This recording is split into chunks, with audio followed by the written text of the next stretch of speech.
Hello, friends. Welcome to the Crazy Blessed Show. I'm your host, Hannah Keeley.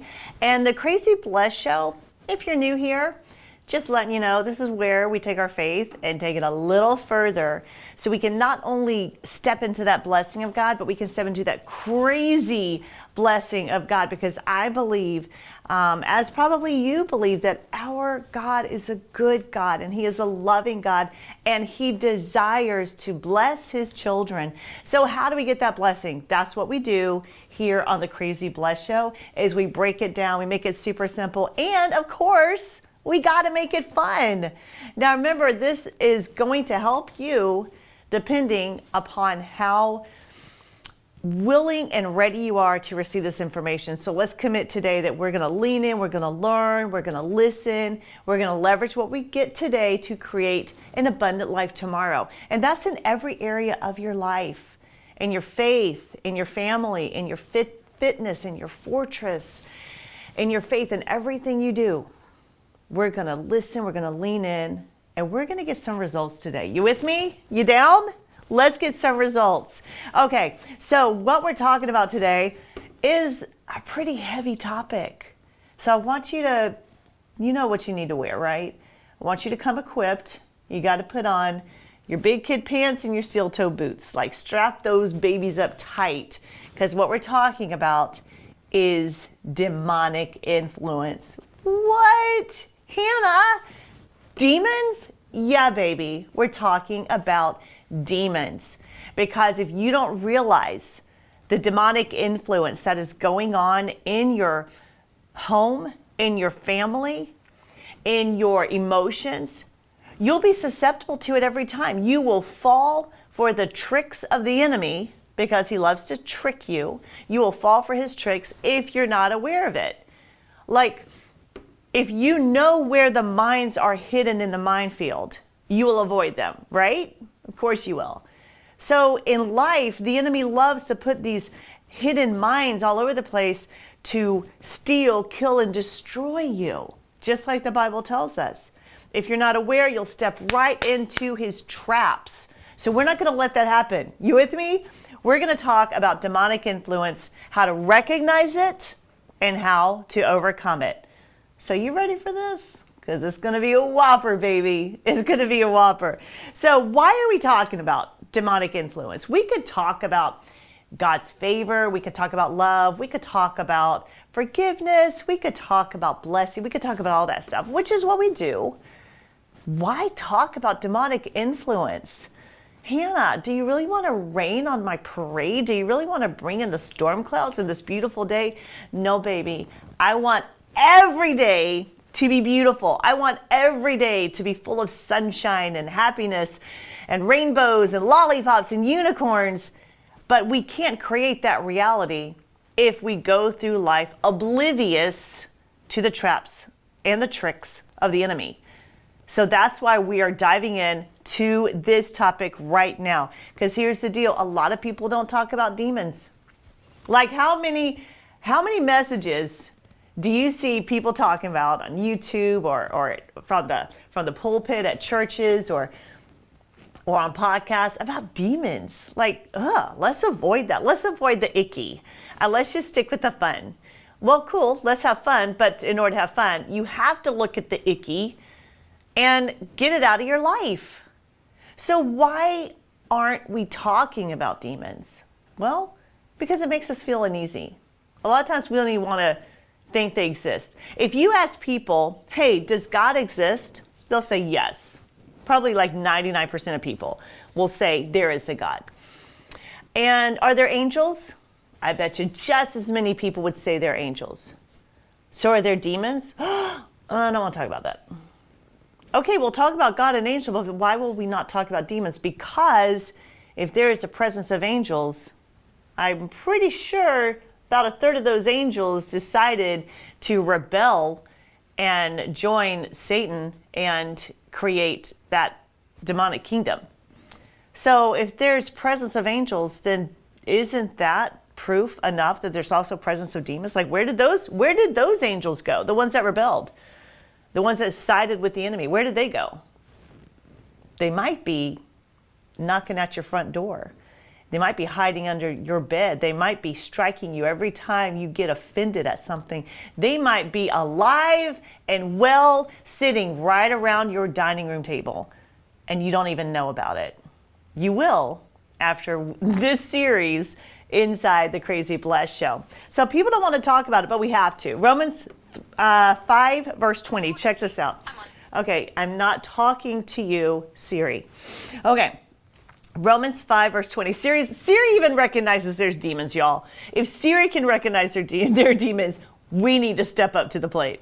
So Romans 5:20 says, "But then law came in, only to expand and increase the trespass, making it more apparent and exciting opposition.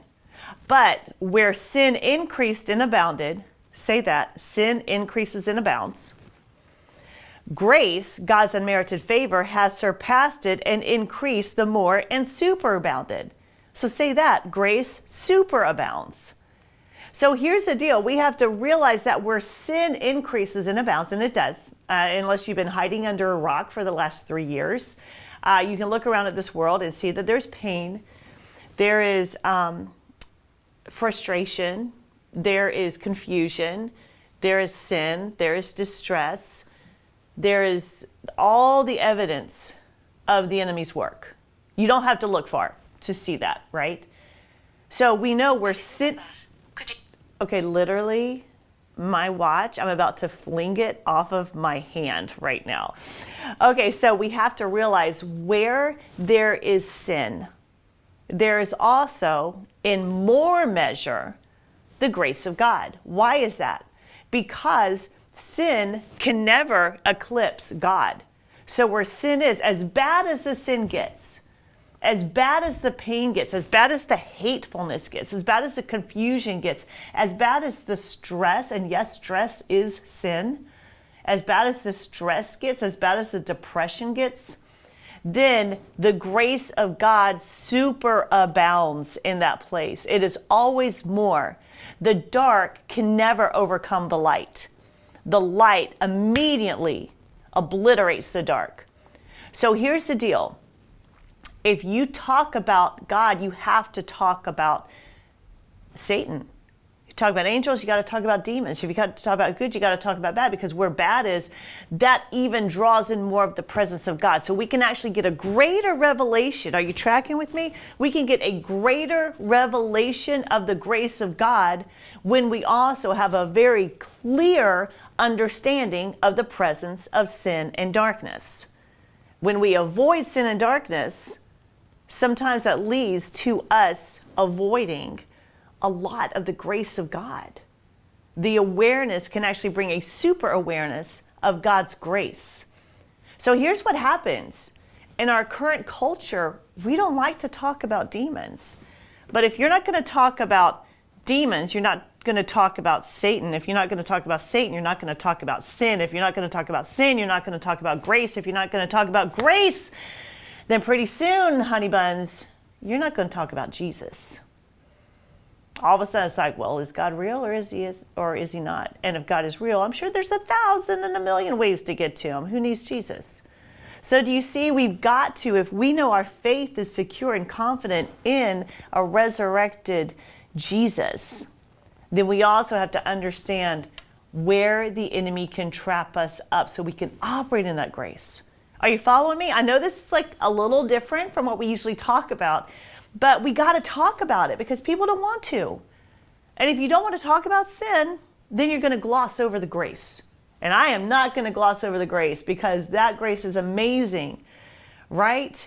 That grace does so much for us. What we operate in faith, and God steps in with his grace, and all of a sudden miracles happen. If we want the miracles, then we also have to clearly understand what can get in the way of those miracles. So that's why we have to talk about this. Now the Bible talks about this. Jesus had no problem talking about the enemy. He also had no problem talking to the enemy. Check this out in Ephesians 6:12.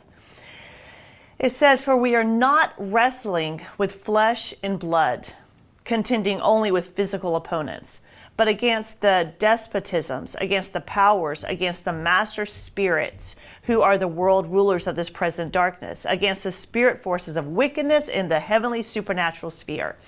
Now, the King James Version of that says, "For we wrestle not against flesh and blood, but against principalities, against powers, and against the rulers of the darkness of this world, against spiritual wickedness in high places." Now, we talk a lot about stress, anxiety, problems that we have, areas where we feel frustrated or confused, things like that. We will talk a lot about that. But we have to understand what is really going on behind the scenes. It's always spiritual warfare. Always spiritual warfare. I'm going to tell you something. I do not have this in my notes, but I need to tell you this. Where there is poverty, where there is sickness, where there is confusion, where there is stress, where there is depression, where there is anxiety, there is always spiritual warfare. Now, I want you to get that, because sometimes we can stay in the poverty and say, well, I just need to know how to make more money. I just need to learn how to get my finances under control. Yeah, sure. You can learn how to do that, but you have to understand there is the presence of spiritual warfare because the curse has shown up. And if you look at Deuteronomy 28, it talks about exactly what the curse is. It looks like disease. It looks like poverty. It looks like pain. It looks like anxiety. It looks like depression. It looks like confusion. So we have to understand where this is in my life. If God has redeemed me from the curse through his son, Jesus Christ, and I have evidence of the curse in my life, 100% of the time, not 98, not 99, 100% of the time, it is a result of spiritual warfare. You learn about the enemy, you'll learn how to defeat the enemy. But we've got to dig in, and we got to know this, and we got to know it good. Because the better you know the enemy, then the better you can attack his weak spots. Yeah, he's got weak spots, a whole bunch of them. He's already been defeated. He is a defeated foe, but he's trying to play a game on us. Are you being played by him? We have to recognize that. That's what spiritual warfare is. Yes, Jesus has defeated forever sin and death. He has defeated Satan. He took the keys to hell from him. Death, where's your sting? Hell, where's your victory? You have nothing. But the enemy has a fantastic bluff game. Oh, he is so crafty. You fall for his tricks, and pretty soon you're living in the pain of the effects of sin. So we got to talk about this. You down? Yeah, you down. Okay. All right. So check this out. He says, we don't do battle with flesh and blood. Now, that's often what we go to. When we have a problem that comes up in our life, we often go to the flesh and blood answer. That looks like Googling something, how to fix this, how to have this conversation, how to confront someone, how to figure this financial problem out, how to get the right fix for my health situation, how to find the right diet so I can lose weight. All of this is flesh and blood solutions because it's what we feel we have access to right now. Are you getting this? Think about how we normally react to problems. Think about like someone gets on your nerves, you'll get back at them. You might yell at them, you might lose your temper. Your kids make you mad, they didn't follow through, you told them to do something, they didn't do it, so you might yell at them, lose your peace. All of that, it looks like, I'm just having a problem with my kid's behavior. No, it's not. It's spiritual warfare. Your boss may tell you to do something, you get mad at them, you talk bad behind their back, you're frustrated, you don't even like being in the same room with them, and now your work is lagging behind. No, that is not a problem in the workplace. That's spiritual warfare. Your spouse and you have a falling out, you get mad at each other. Now you don't even want to sleep in the same bed. Someone's doing the silent treatment like a little baby. Yeah, that's not handling marriage problems. That's spiritual warfare. A gloomy day comes up. Things aren't working out. You get depressed. You feel sad. You start just scrolling on Instagram. You start overeating because that's the only comfort you have. It's not managing a health or emotion problem. That's spiritual warfare. All of it. So let's get really good at this spiritual warfare. Let's figure out what's going on so we can dive in and go to the true source of the problem. Fixing it in flesh and blood, it doesn't fix the problem. it just rearranges the variables of the problem. I want you to get this. This is so important. When you understand this, you understand so much about how to handle problems in your life. When you go to the flesh and blood solution, when you have a problem and you immediately start to try to fix it in the flesh, figure things out, you're not fixing the problem. You're just rearranging all the variables of the problem. If you want to fix the problem, get rid of the problem, obliterate the problem, you go to the source. You don't rearrange all the variables of the problem. You go to the source of the problem, which is always spiritual warfare, which is Satan, which is in operation through his demons. So you have to understand what demonic influence is. Because chances are, if you don't want to talk about demonic influence, you're probably already being influenced by demons. Oh my gosh, Hannah, did you say that? Yes, I did. Are you trying to say that I am under the influence of demons? No, I'm not trying to say that. I am saying that. You are under the influence of demons if you are completely ignorant of it. They've got you right where they want you, ignorant of how they're working. So how many toes have I stepped on this morning? 2, 4, 10? I'm sure plenty. 11? Because if you understand this, I'm trying to help you to get freedom in your life, joy in your life, abundance in your life. I'm trying to help you step into that crazy blessing of God so you can recognize the enemy and say, no more. We'll say, not today, Satan, as a joke. What if we said it for real? Because we understood how the demons are working to try to influence us, to bring us down. What if we could say, not today, Satan? You know why? Because I know how you work. I know about demonic influence. I know spiritual warfare. I know the true source of my problems. So no, not today. It's not going to happen because I know what's happening behind the scenes. So it talks about principles, powers, and rulers. This is very important, and that's why it goes in this order. That's why Paul talked about this in the church to Ephesus. He said, you're not doing battle with flesh and blood. You're doing battle with principalities, you're doing battle with powers, and you're doing battle with rulers and against spiritual wickedness in high places. So when you get offended, when you get frustrated, when your emotions are off, we have to look, what is the principle? What happened? What principle, what faith principle do I know that was broken? What power is being used against me? What ruler? And when we talk about rulers, that's actually a term, if you look at the Greek, it was a term for military troops. So Satan is very crafty, and he knows how to organize his kingdom in the best way possible to keep you from stepping into the blessing of God. He knows how to keep you ignorant. He knows your soft spots. He knows your Achilles heels. He knows this about you. He knows what will get offended. If he pokes you and he sees you get all riled up, he's like, let's poke her again. Let's poke him again. He knows your spots. If he does it and it works, it makes you mad, makes you depressed, makes you lose your peace, makes you lose your joy. He's got, like imagine he's got this computer system, okay, in hell. He's got this computer system. He's like, let's bring her up. And he types your name there. And there's your profile, there's your picture, and there's all your weaknesses.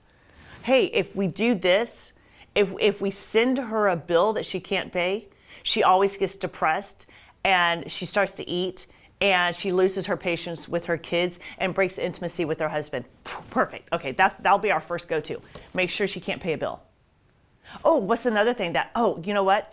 If her husband says this to her, then what will happen is he'll get like really mad. She'll get mad back and she'll lose her peace and she'll get really frustrated. And then all of a sudden what God has joined together, they have put asunder and they are separated.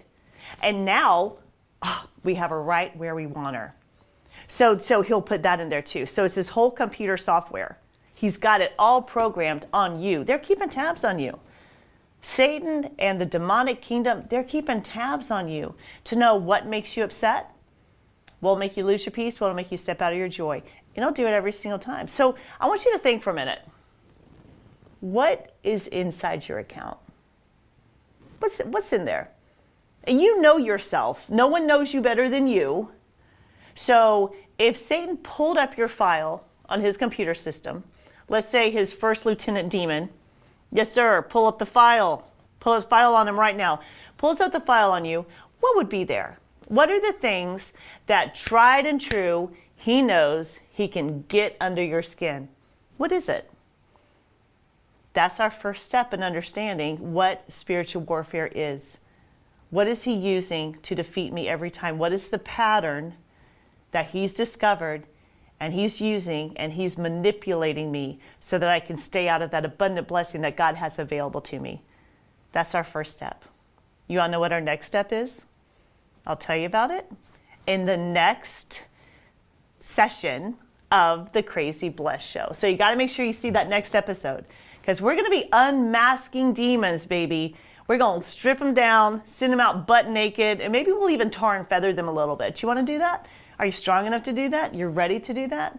Because that's what we're doing right here on the Crazy Blessed Show. So make sure you watch or listen, however you consume the Crazy Blessed Show. Make sure you grab that next episode, because we are going deep and your life will never be the same. You, my friend, are going to be blessed like crazy.